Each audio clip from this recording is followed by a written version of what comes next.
ಪಾಕಿಸ್ತಾನ ಆಕ್ರಮಿತ ಜಮ್ಮು ಮತ್ತು ಕಾಶ್ಮೀರದಲ್ಲಿ ನಡೆಯುತ್ತಿರುವ ದಬ್ಬಾಳಿಕೆಯ ಕುರಿತು ವಿಶ್ವಸಂಸ್ಥೆ ನಿರ್ಲಕ್ಷ್ಯ ವಹಿಸಿರುವ ಹಿನ್ನೆಲೆಯಲ್ಲಿ ವಿಶ್ವಸಂಸ್ಥೆಯ ಭದ್ರತಾ ಮಂಡಳಿಯಲ್ಲಿ ಭಾರತ ವಿಶ್ವಸಂಸ್ಥೆಯ ಬಗ್ಗೆ ತೀವ್ರ ನಿರಾಸೆ ವ್ಯಕ್ತಪಡಿಸಿದೆ.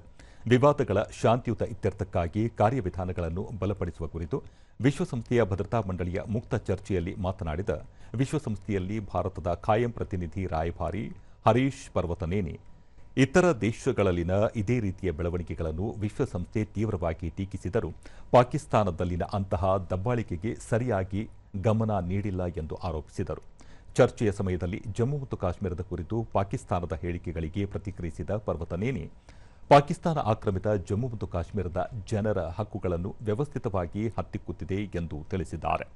ಪಾಕಿಸ್ತಾನ ಭದ್ರತಾ ಮಂಡಳಿಯಲ್ಲಿ ಕಾಶ್ಮೀರ ಸಮಸ್ಯೆಯನ್ನು ಮತ್ತೊಮ್ಮೆ ಪ್ರಸ್ತಾಪಿಸಿದ ವೇಳೆ ಭಾರತದಿಂದ ಪ್ರಬಲ ವಿರೋಧ ಕೇಳಿಬಂದ ನಂತರ ಈ ಹೇಳಿಕೆಗಳು ದಾಖಲಾಗಿವೆ.